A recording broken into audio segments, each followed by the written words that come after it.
oras ng kalituhan. Patawarin niyo po kami sa mga kasalanan namin, aming Diyos. Ang mga kulang namin, inihiling namin punuan ninyo. At kayo po, ang tinig niyo maging gabay, liwanag ng aming buhay. We ask you to speak to us powerfully. Use your servant only as your instrument. But may your voice be heard, O God. Lead us, heal us, encourage us, correct us. In the name of your Son, Jesus, we pray with thanksgiving. Amen. How do we make decisions? Araw-araw, meron tayong pasyang ginagawa. May maliit, may malaki. Merong napakahalaga, merong hindi naman ganun kalaki ang kahalagahan. Pero dapat pa rin tama ang desisyon. When we make decisions, first of all, get guidance from the written scriptures, meaning the Bible. Salamat na lang, napakamahalagang general teachings, and sometimes even specific teachings, are in the Bible. Knowledge that comes from the Bible save us from ruin, from great mistakes, and even push us to greater accomplishment. Psalm 119, 105, your word is a lamp to my feet, a light on my path. Siyempre, ang image rin ito ay isang taong naglalakad sa dilim ng gabi na maaari siyang makatapak ng ahas, maaari siyang matalisod, maaaring mahulog. At ang salita doon ng Diyos na nakasulat sa Biblia ay liwanag na nagsisilbing gabay sa kanyang dinaraanan. Para mga maliliit na footlight sa isang landas o kaya ay portable light, flashlight na dala-dala ng naglalakad. Ganun kahalaga na ito ay nakakatulong sa bawat hakbang na ginagawa ng tao. Psalm 119:99, I have more insight than all my teachers, for I meditate on your statutes. Nadadaig pa daw ng estudyante ang guro kung lagi niyang pinagbubulay-bulayan ang mga kautusan ng Diyos. So when you say scriptures, of course, you mean the Old Testament and even the New Testament that has been passed on to us. Especially, very powerfully, the teachings of Jesus Himself. Matthew 13:54, coming to His hometown, He, meaning Jesus, began teaching the people in their synagogue. And they were amazed.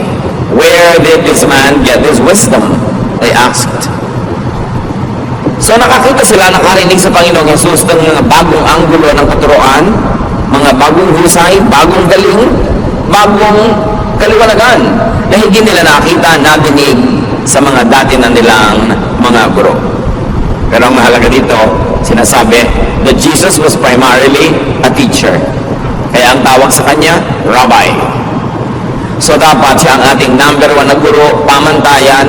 Sinusukat natin yung mga nadidinig natin at nalalaman sa Old Testament, maging sa New Testament, sa pamantayan ng greatest teacher, the Lord Jesus Christ. So we get guidance from the written word. Dapat dala-dala mo ang Biblia mo, sa ulado mo, nasa computer mo, at para nananariwa sa iyong alaala ang mga principles, teachings, commands, promises, and the stories in the Bible, models of whom we should follow, models that we should not follow. At pagbuo ang ating pagkakaunawa dito, malaki na ang pagkakataon na tama ang magiging desisyon natin. Alam natin kung sinong hindi dapat tularan, sinong dapat tularan. Alam natin kung ano ang mga pamantayan na ibinigay sa atin. Napakahalaga nung nakasulat. At dahil nakasulat, hindi na napapalitan, kaya hindi pa bago-bago pwedeng asahan. Bukod dyan, you get guidance from the spiritual scriptures. Bansag ko lang yon na spiritual scripture. Ibig sabihin, yung salita ng Diyos, utos ng Diyos na hindi nakasulat. Like revelation by the Spirit. Guidance, ideas in the realm of thought. Pwede ka magbukas ng pahina ng Biblia para humanap ng guidance. At pwede din ipikit mo ang iyong mata, patahimikin mo ang iyong puso, magbulay-bulay ka, at marinig mo yung munting tinig ng Diyos na kumakausap sa iyong spirito. Acts 8:29, the Spirit told Philip, go to the chariot and stay near it. In other words, hindi naman si Philip ang nag-isip na pupunta siya doon sa taong ito na nakasakay sa isang karwahe para niya turuan ang salita ng Diyos. Ang Espiritu ng Diyos ang nag-udyok sa kanya. Kung paano niya ito nadinig, sound waves ba ito? Thought waves ba? Hindi sinabi sa atin. Pero, nakuha niya yung mensahe at sinunod niya. So, the so-called spiritual scriptures are not written, but they could be given in conscious thought. Paggising ka, mulat, o nag-iisip, they come in inspiration, realization, enlightenment, kaliwanagan. Ibang iniisip-isip mo, binubulay-bulay, tapos biglang nalaman mo, biglang nagagap mo, nakuha mo yung ideya, kaiisip mo. Conscious. Acts 13:4, the two of them, sent on their way by the Holy Spirit, went down to Seleucia and sailed from there to Cyprus. So maaaring gusto mong pumunta doon pero nakasara ang pinto. Gusto mong gawin yun pero hindi pwede. Napag-isip-isip mo, ayaw ipagawa sa akin ng Diyos. So sa pag-iisip, sa pagbubulay-bulay, sa pananalangin, nahahayag sa iyo ang kalooban na hindi naman nakasulat sa Biblia. Kasi alam nga namang lahat ng gagawin mo, hanapan mo ng nakasulat. Ano kayang iluluto kong putahe ngayon? Anong kulay ang isusuot kong damit bukas? Sinong pakakasalan ko? Bibili ba ako ng bahay o hindi? Anong negosyo ang maganda? Wala ka naman makikita ang exact verse na para sa iyo. Pwede may mga verses sa written scripture na general na pwede mong paghanguan ng specific application sa buhay mo. Pero you are already taking the license to apply it to your life. Ngayon, meron namang mga revelation na dumarating sa iyo sa pamamagitan ng paghahayag ng Espiritu. Habang gising ka at pwede rin kung tulog because a spiritual guidance could be given in a dream. Merong napapanaginipan nila ang sagot sa kanilang tanong. Pero siyempre, maingat tayo dahil hindi mo naman alam kung aling panaginip ang dahil lang kulang ka sa paligo. Alin ang dahil mang marami kang inaalala tuloy hanggang sa pagtulog mo, sumisiksik sa utak mo at sa panaginip, at alin ang galing sa dinig ng Diyos. Pero, yes, napakaraming instances na ginamit ng Diyos ang panaginip sa pagbibigay ng guidance sa mga tao. Acts 11:12, the Spirit told me, Peter speaking, to have no hesitation about going with them. At sa panaginip niya nakuha yung sagot. Kasama siyempre sa spiritual scriptures ang discernment, pakiramdam, yung wala kang basihan na conscious, na intellectual reason, pero nararamdaman mo. So may pakiramdam, kaya dapat ang tao marunong makiramdam. How else do you make decisions? Get guidance from what we call the practical scriptures. Meaning, practice, action. What happens? Yung mga nagaganap. Yung aalis ka, lagi nalang umuulan, parang ayaw kang paalisin, makakaramdam ka. Yung meron kang gustong gawin, parang may humahadlang sa'yo, kailangan lamang maisip mo, sino bang humahadlang sa akin? Ang Diyos ba o si Satanas?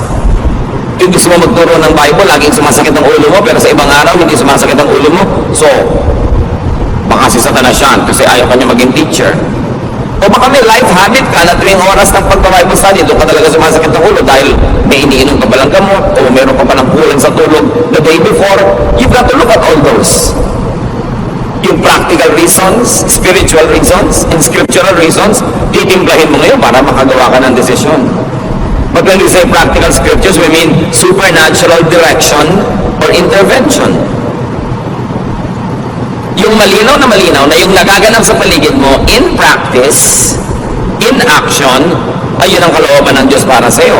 1 Kings 17:2-4. Then the word of the Lord came to Elijah. Leave here, turn eastward, and hide in the Kerith ravine, east of the Jordan. You will drink from the brook, and I have directed the ravens to supply you with food there. So, paano naman nadinig ni Elijah yung boses? Hindi sinabi sa atin kung voice waves or thought waves. Pero ang mahalaga, mayroong supernatural intervention. Tagtuyot, pero doon may bukal na may lumalabas sa tubig. So, malalaman nyo, dito nga ako gustong patirahin ng Diyos ngayon kasi may tubig. Tapos, wala namang pagkain doon, nasa gitna ng kawalan. Pero may mga uwak, mga ibong mandaragit, magnanakaw ng mga pagkain ng may pagkain, hindi dagit-dagit nila.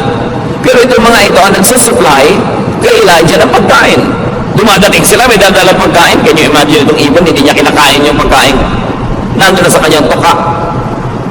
At iiwan pa niya para sa propeta. So alam mo, this is a supernatural intervention. Dahil hindi naman natural na nangyayari ang ganitong mga bagay. So clear, ito ang gusto ng Diyos. Plus, i-refer mo pa sa written scripture na ang ginagawa naman ni Elijah ay tama, ayon sa nakasulat na kalooban ng Diyos. Therefore, you can assume that what is happening is really God's will. Then where else do we get guidance? We get guidance from the common scriptures. Yung mga karaniwan, hindi himala, hindi revelation, hindi panaginip, hindi nakasulat sa Bible, what we call natural scripture. Like knowledge. May knowledge ka naman eh. Sabihin, Pastor, ano po bang gagawin ko? A, B, o C? Isipin mo, mag-isip ka sa palagi mo, anong pinakamabuting gawin? Nung inisip-isip ko po, B. Hindi yun ang gawin mo, kaya ka nga may isip. Lalong-lalo kung hindi mo mahanapan ng scripture na ilalapat, na written scripture. Hindi ka pinapapanaginip, walang spiritual scripture. Wala ring practical scripture kasi hindi naman nanghihimasok ang Diyos sa mga nangyayari sa buhay mo araw-araw para malaman mo talaga kung sa Kanya gusto pumunta. So anong gagamitin mo? Mag-iisip ka. Use knowledge, common sense, and also your conscience. How does it feel sa espiritu mo at sa puso? Dahil lahat ng yan ay galing din sa Diyos. Yung knowledge, common sense, conscience, galing sa Diyos. Pero, pwede rin yan mabaluktot, madaya ng ating kaaway na spiritual. Kaya hindi lang basta konsyensya ang pinapakinggan. Ito ba'y konsyensyang nakababad sa salita ng Diyos? Konsyensyang masunurin sa kalooban ng Diyos? Therefore, ito'y konsyensyang magiging sensitibo sa mali at sa tama. Kasi hindi siya gasgas. Hindi siya puro kalyo na wala nang maramdaman. Kasi may mga konsyensyang wala nang maramdaman. Hindi ibig sabihin walang dapat maramdaman, kundi nawala na ng pakiramdam. Dahil hindi pinapakinggan yung konsyensya. Pero yes, kasama pa rin yan sa pagtimpla natin ng desisyon. How does it feel? What do you think of it? What does the Bible say? Ano ang nakikita mo mga nangyayari sa paligid? Pinagsasama-sama. Pero meron talagang salita ang Diyos na hindi nakasulat sa papel, sa computer, hindi nakauka sa bato, nasa puso ng tao. Kaya kasama ang puso sa pagtitimbang ng mga bagay-bagay. Romans 2:15, this proves that a conscience is like a law written in the human heart, and it will show whether we are forgiven or condemned. So yung budhi, yung bait, yung konsyensya ay tulad din ng batas ng Diyos na sa puso naman isinulat. So kasama din yon. Ano ang sinasabi ng aking puso? Ano ang sinasabi ng nakasulat na verses? Ano ang sinasabi ng mga pangyayari sa paligid? Ano ang sinasabi ng aking mga panaginip? Ano ang sinasabi ng karunungan ng mga tao na kapaligid sa akin, lalo ng mga makadiyos na tagapayo? Pinaglalakip-lakip natin yan bago tayo gumawa ng mahalagang desisyon. Get guidance from common sense, from knowledge, from experience. Dahil yan ay pagpapala din sa atin ng Diyos. Halimbawa, ang mga Hudyo, ang mga unang naging Kristiyano, hindi naging malinaw sa kanila agad-agad. Kung ang mga kaugalian nila at katuruan ng pagka-Hudyo ay itutuloy pa nila ngayong sila'y Kristiyano na. Pero may mga ibang uri pa ng tao na naging Kristiyano, mga Hentil, Gentiles, non-Jews. In other words, yung cultural baggage ng mga Jew, hindi cultural baggage ng mga Gentile. Halimbawa, Jewish men, Jewish boys always had to be circumcised. Gentile boys were not required. Jewish people were required to eat this and not to eat these types of food. the Gentile people were required by other dietary traditions. May ibang kaugalian at may ibang mga kinasanayan ng mga Jews at Gentiles. Ito ngayon, paano na naging Christian na ang mga Gentile? Automatically, yung mga Jews na naging Christian, itinutuloy pa nila yung traditions nila kasi Jews sila. Pero yun bang Gentile na naging Christian, pasusunod rin nila sa mga batas na nakasulat sa scriptures ng mga Jew, lalo't Old Testament. Meron ng New, the Lord Jesus Christ. Pinagkalo-kalo na yan ng mga theologians at napagkasundo nila ito. Acts 15:10. Now then, why do you try to test God? By putting on the necks of Gentiles a yoke that neither we nor our ancestors have been able to bear. So sabi nitong matalinong tao, bakit natin gagalitin ng Diyos? Susubukin ang Diyos sa pamamagitan ng paggigiit natin, pagpipilit na yung mga napakahihirap natin mga batas at tradisyon na tayo nga hindi natin masunod at hindi rin nasunod ng mga ninuno natin, ipapamana natin at ililipat at pipilitin pang sundin ng mga Gentiles sa naging Christian. Hindi pa masapat na maging Christian na lang sila, huwag na silang gawing Hudyo. At ang napagkasundoan, yes, huwag na nga maliban na lang sa tatlong mga bagay na ito at binanggit nila yon. Pero ang kahulugan ng napaka-importante, ginawa nilang user-friendly ang Christianity to the Gentiles.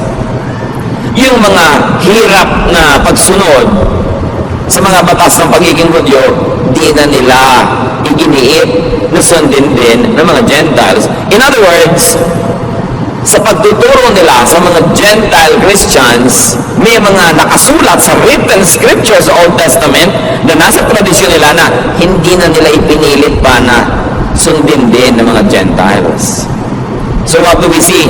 The new church in Jerusalem doing? They discarded what was outdated, irrelevant, and undoable to the Gentile. So pwede ka na maging Christian na hindi ka nagpapacircumcise. Hinayaan na nila yung mga Gentiles sa kainin yung mga dati nilang kinakain, except sabi nila, huwag kayong kakain ng mga karning, yung dugo ng tumpa. Yung isa nila mga iginiit. Tatlo lang, yung pinilit nila, yung isa huwag na mamuhay sa immoralidad, etc. Pero, kung tutusin, by very strict Jewish standards, binibreak nila ang Old Testament, di ba? Dahil hindi na nila ipinapasunod sa mga Gentile believers, pero pinagana nila ang utak nila, ang practical teaching, common sense, tinignan nila yung convenience ng mga mananampalatayang Gentile at nagpasya silang, oo nga, tayo na lang mga Jewish Christians ang magpatuloy ng Jewish traditions while we are Christians. But the Gentiles need not become Jews just so that they could be saved. So, in the manner of speaking, the apostles were discarding a lot of written scripture in favor of the unwritten one. Common sense, knowledge, conscience, and kindness to the new believer. Hindi sila pumatay, at ng gera para igiit yung written scripture na sa culture and lifestyle of the new believers, wala namang ugat, walang pinag-ugatan, hindi kakapit, at wala namang kahulugan. Yun na lang pinakakonte ang itinira nila para yung mga Kristiyanong Gentile, hindi na sila mabigatan tulad ng bigat na dinala ng Israel na sila na rin ang umaaming di naman nila na kayang dalhin.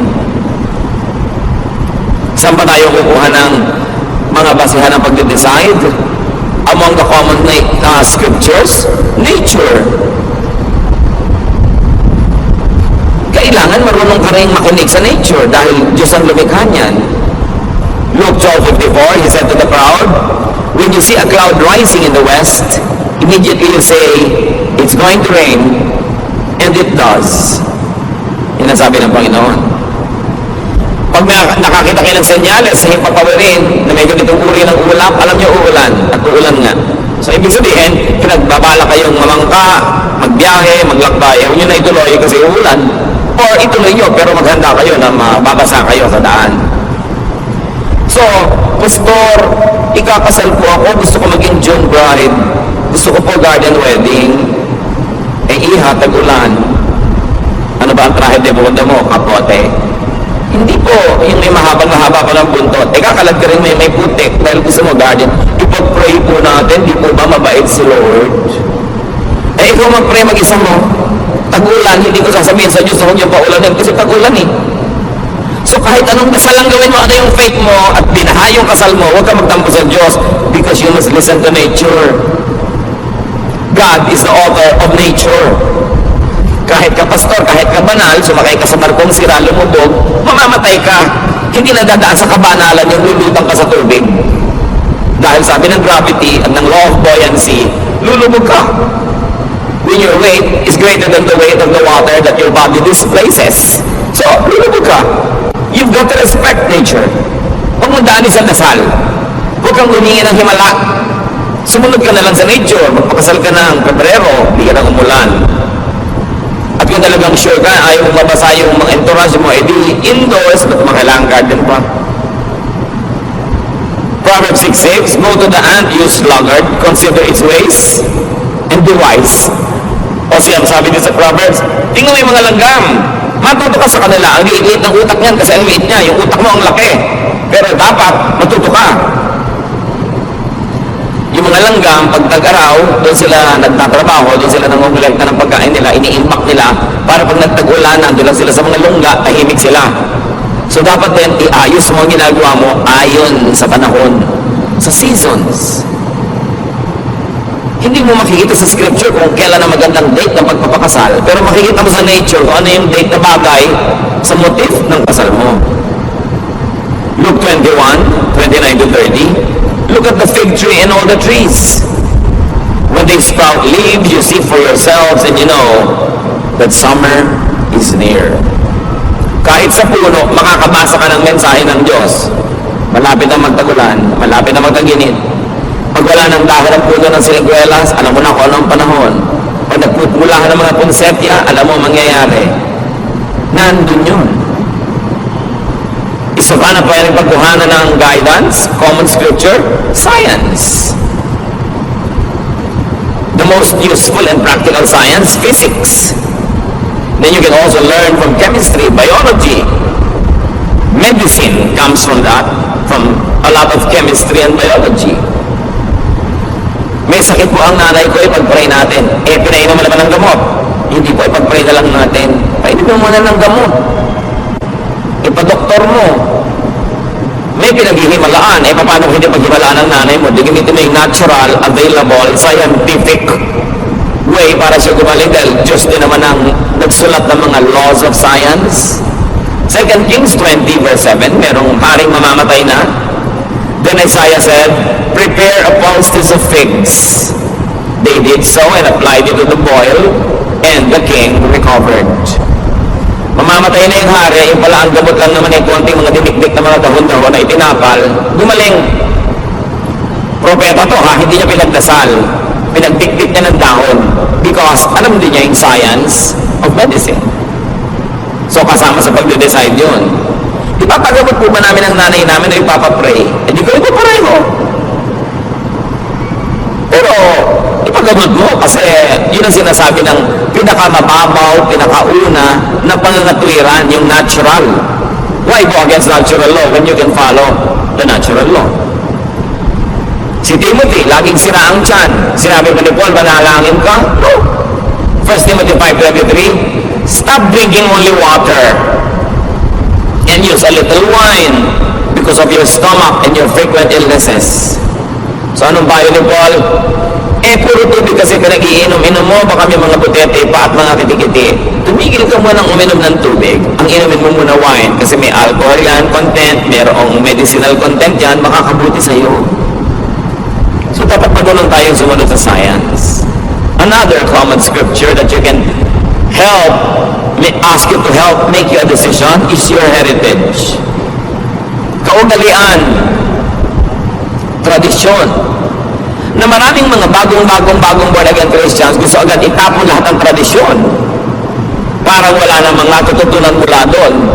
Ang tagal-tagal bago nabuo ng ating mga ninuno ang kanilang mga kaugalian, trial and error through hundreds, maybe thousands of years. Surely may pakinabang ka dyan. Job 8:8-10. Ask the former generation and find out what their ancestors learned.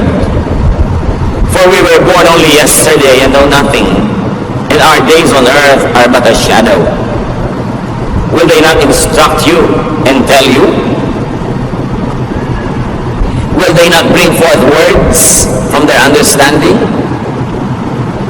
So ano ang payo kay Job? Hindi mo naiintindihan ang nagaganap sa buhay mo? Hindi mo alam ang sagot sa mga tanong mo? Ba't di mo tanongin lang yung mga ninuno? Para malaman mo. Kung ano yung nalaman na nila nun pa at alam na nila, para huwag ka nang mapagod na mag-aral pa ngayon. Papunta ka pa lang, pabalik na sila. At yun ang halaga ng payo ng matatanda. 20 anyos ka, may kausap kang 80 anyos, imagine, 4 times sa buhay mo na yung naibuhay niya, surely may maituturo siya sa'yo. Kailangan pahalagahan mo yun. Sabi niya, pag tinanong niyo ba yung mga ninuno niyo, hindi ba sasagutin kayo? Paano ka naman po tatanungin ay namatay na? Yun nga di, alalahanin mo ang kanilang mga kasabihan, ang kanilang mga kawikaan, na binuo nila dahil observant sila sa laws of God, laws of nature, the laws of conscience, the laws of society. Nakabuo sila ng mga kasabihan. Pag sinabing putik din lang ng putik, tawirin at ng malapit. Ano yon? Huwag ka na magpa-arte-arte, dumiretso ka na ng madali at matapos. Pag sinabing ang naglalakad ng matulin, kung matinik ay malalim, hindi na maintindihan ng mga tao ngayon kasi lagi silang sapatos o tsinelas. Pero nung araw, nakayapa ka mga tao, mas mabilis ka maglakad. Pag nakatapa ka ng tinik, mas malalim ang baon. Kaya sabi, pag naglalakad ng marahan, kung matinik ay mababaw. Ibig sabihin, kung dahan-dahan ka, hindi ka pa dalos-dalos, magkamali ka man, konti lang. Bakit nakakalimutan natin yung mga proverbs, mga kawikaan, mga salawikain? Ang tagal-tagal bago yun nabuo ng mga ninuno natin. Kaya mahalaga, may connection ka sa past. Nakikinig ka sa matatanda. Pagka ayaw ng lola mo sa nanliligaw sa'yo, 99% tama ang lola mo. Sa dami na, nang nakita niya naman nagligawan, nagpapasal, mga naniwala, na denggoy, na 1, 2, 3, alam na niya. Kaya makikinig ka. Hindi ko magwapo yung naliligaw sa'yo, gusto mo na, pero yung mga matatanda sa pamilya nyo, ay naayaw nila. May dahilan yun. Kung di man alam ng utak nila, meron silang pakiramdam. Ayaw mo bang pakinabangan yung alam nila? Hindi mo sila papakinggan, gusto mo sarili mo lang ang sundin mo para magkamali ka. Ang dami na kasi nagkamali sa buhay ng mga ninuno natin, sila mismo nagkamali, kaya alam na nila kung ano mga landas ang dapat iiwasan. Kasama rin sa common scriptures na matatawag, history. Ang kasaysayan natin. Kaya hindi marunong mag-aaral ng history, hindi marunong magtala, hindi marunong matuto sa mga nakasulat na may tendency na ulitin nila ang pagkakamali ng mga nagkamali na. Esther 6, 1-2. That night, the king could not sleep. So he ordered the book of the Chronicles, the record of his reign, to be brought in and read to him. Hindi makatulog ang hari. Sabi niya, ipadala nga dito ang volume ganito, chapter gano'n ng history natin. At nag-review siya. Pinakilabangan niya ang hindi niya pagkatulog. At meron siya mga na-discover doon na mga dapat ituwid, mga dapat gawin na hindi pa nagagawa, na ituwid niya. Kasi, nire-review niya ang history. Where else do you get guidance? Aside from the written Word of God, the Word of God written in our hearts, the Word of God that is in our conscience, the Word of God that is in the counsel of wise people, get guidance from your people's scriptures. Na binabanggit natin kanina, ang Proverbs, mga kasabihan.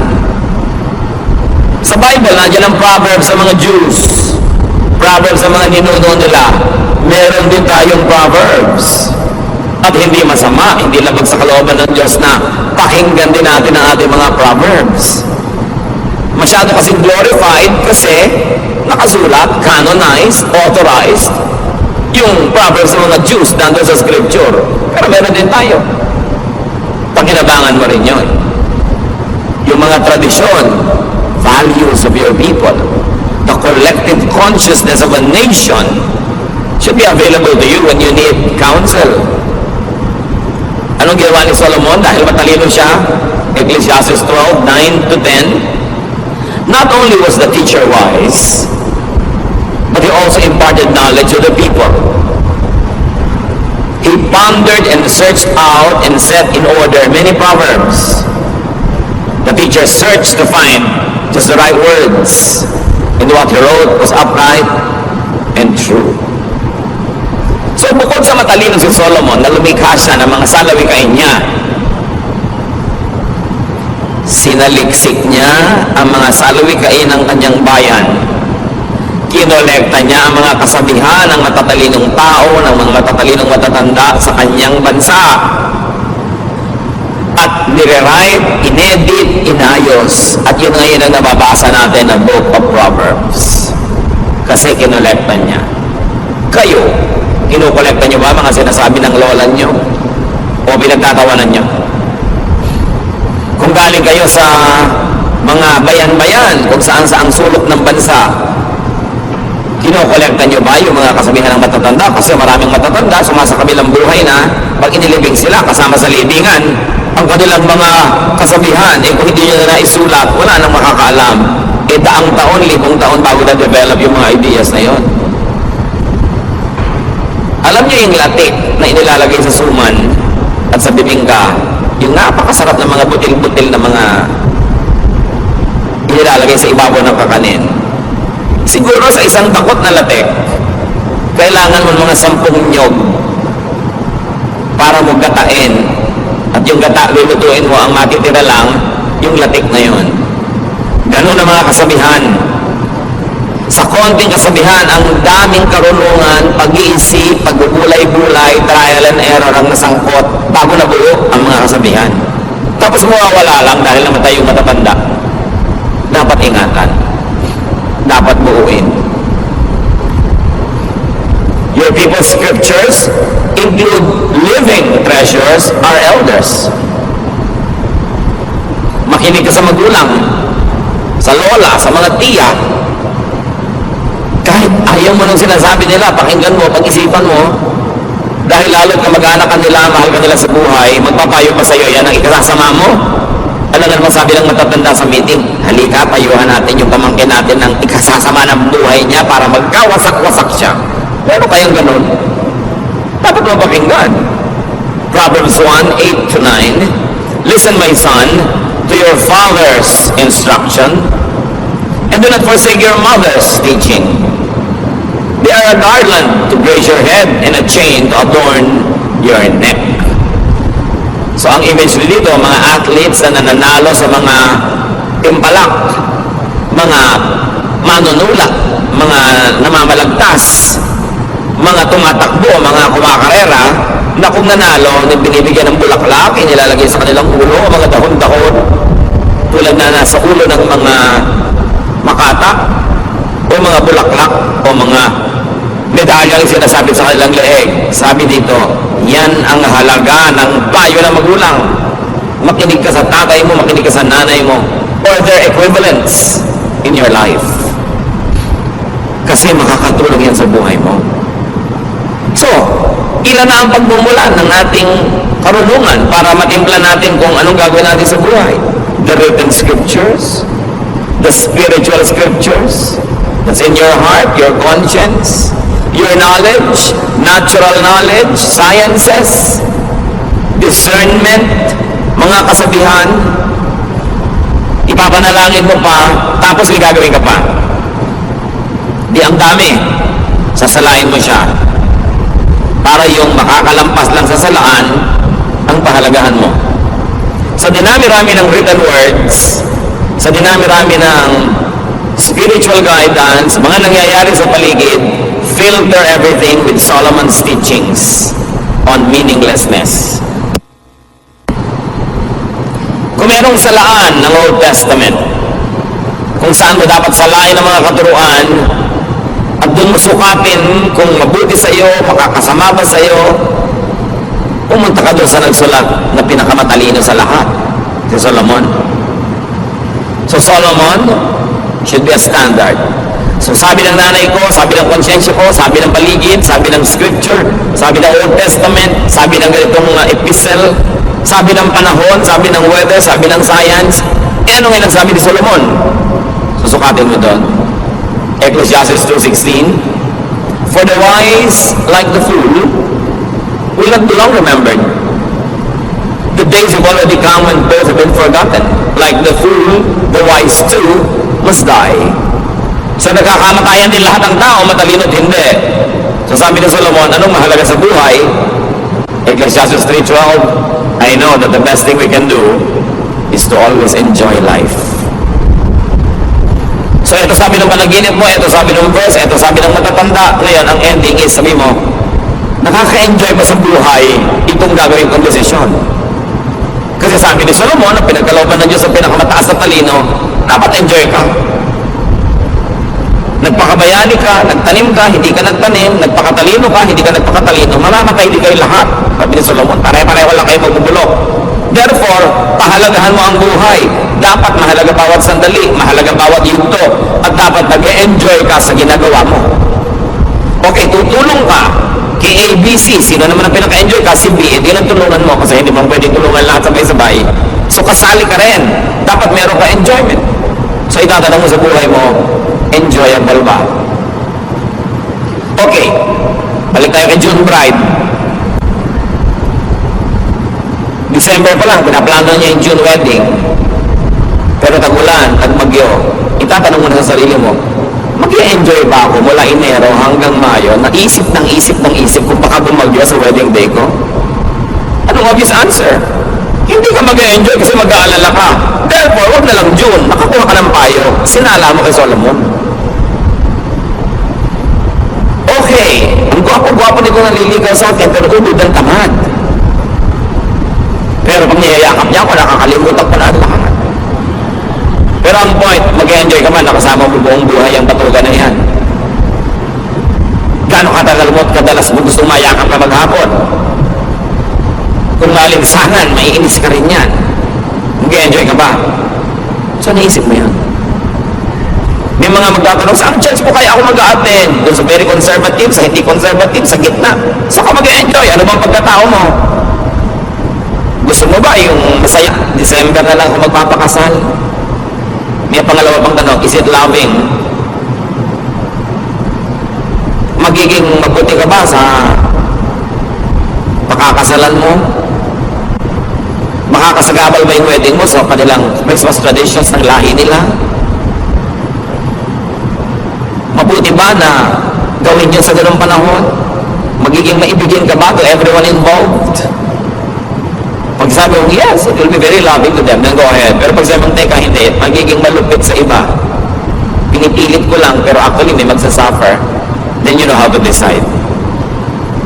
So pag na-factor mo na lahat, yung pinag-usapan natin, sasalain mo kay Solomon, is it enjoyable?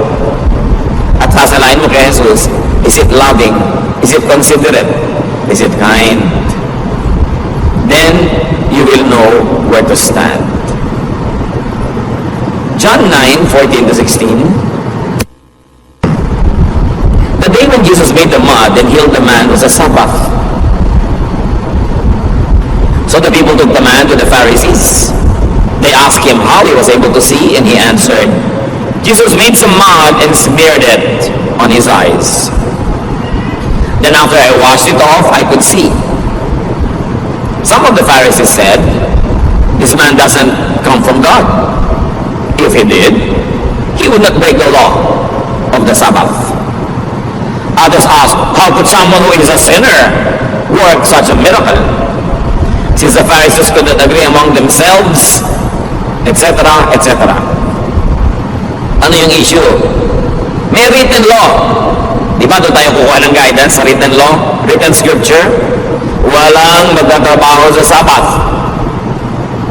Pero merong bulag. Ang tagal na niyang bulag, ayaw na ng Panginoong manatili pa siyang bulag kahit sa araw lang. Kaya nung kumonsulta sa kanya, Sabbath, ipagpapabukas pa ba ng Panginoon? Hindi.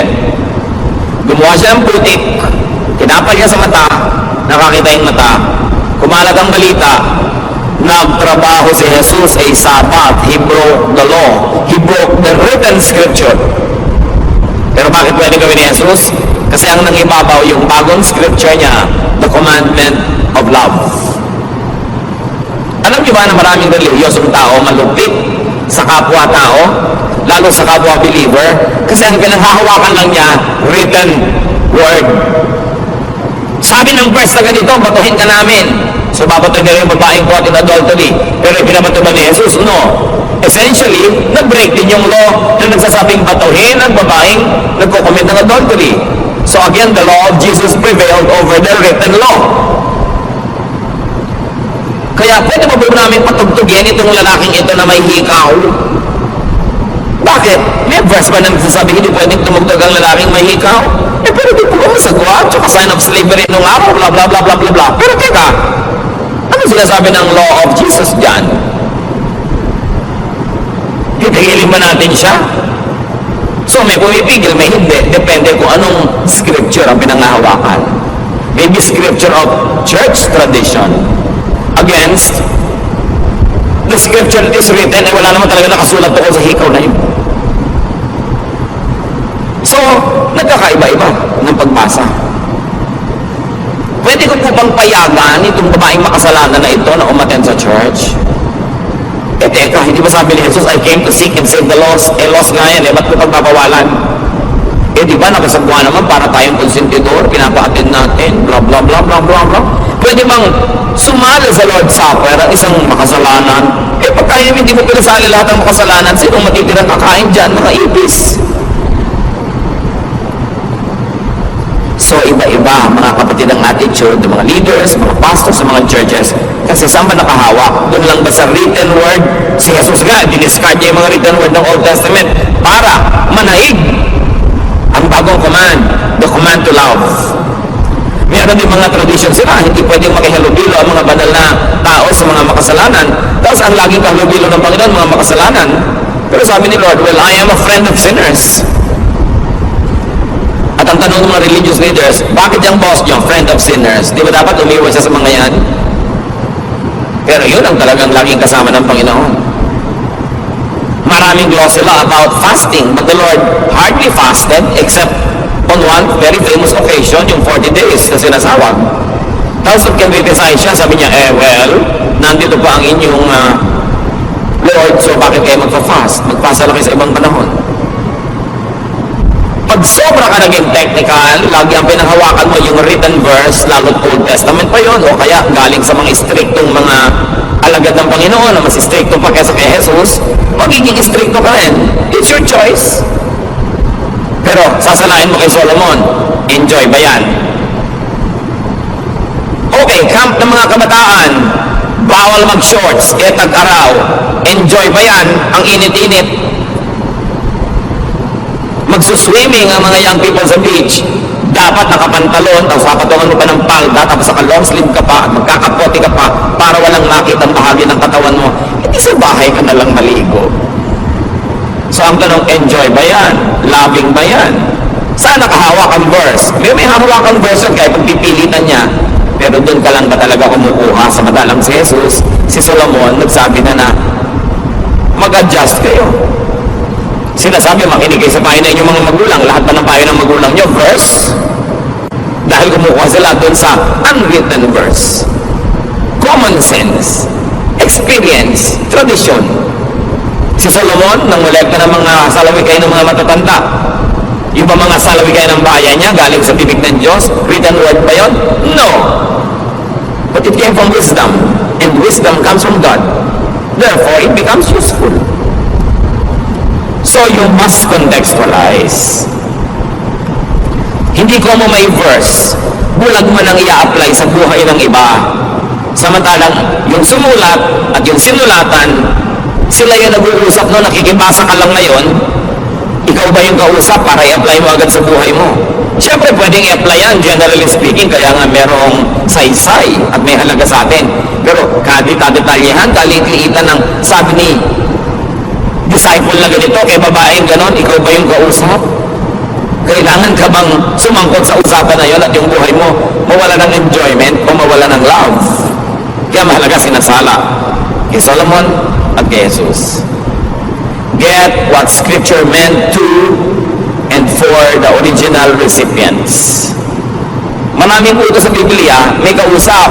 Sabi ng Diyos kay Noah, gumawa ka ng sasakyang dagat. Siya ang kausap, hindi ikaw. May sinabi si Paul sa mga babae sa Corinth, di sundin nila, sila yung kausap. Pero ikaw ba yung babaeng tinutukoy niya? Ikaw ba yung pinagbebelo? Ikaw ba yung pinapagalitan niya? Eh kung hindi naman ikaw, ba't ka sasali sa usapan? So mahalaga. Pwede mo rin naman kunin yung ano ba yung universal general teaching ng usapan nila na pwede ko i-apply sa buhay ko.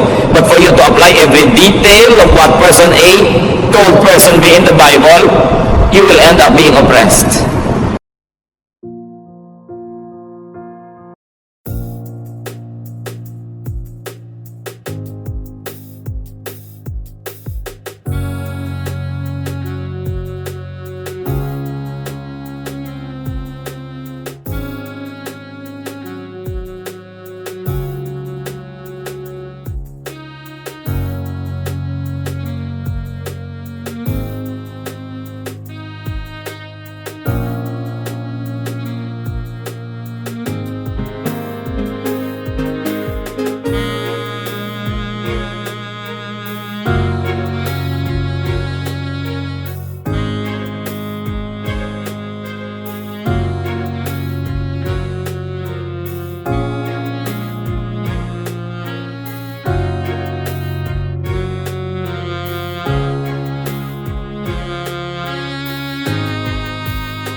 Don't have to turn them into Jews.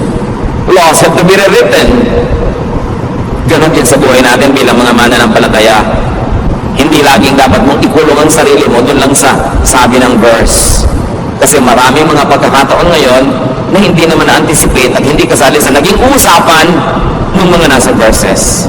Kaya tayo may common sense, may loving sense, at merong sense of enjoyment of life. Put all of this together, pray about it, and you will be in a better position to make decisions. Ama namin sa langit, salamat dahil involved kayo sa buhay namin. Ayaw nyo kami magkamali, although hindi nyo naman laging diretsahang kinakausap. So turuan nyo kami na magbase ng karunungan at mga desisyon sa iba't ibang mga pinagkukunan ng karunungan, pangunahin na yung nakasulat na scripture. But teach us also to consider and listen to the unwritten word, that which is written in our hearts, that which you give through dreams, yung nararamdaman namin at nadidiscern, yung sinasabi ng marurunong, yung idinidikta ng pagkakataon at pangangailangan, lahat ito i-consider namin, Panginoon, para kami maging marunong, mabuti, mabait sa aming kapwa. Sa ilang saglit pa, nakatahimikan pagbulay-bulayan natin ito mga kapatid. Mahalaga to make godly decisions. Sometimes, a scripture-based decision is not always the most godly one, especially kung pinagbabasihan mo ay irrelevant na sa buhay ng iba. Nakita natin ginawa yan ng mga disipulo ng Panginoon, nakita natin ginawa yan ng mga bagong mananampalataya at ginawa ng Panginoon mismo. Is it oppressive? Does it set free? Is it kind? Think about those things. Lord, in silence, give us personal application.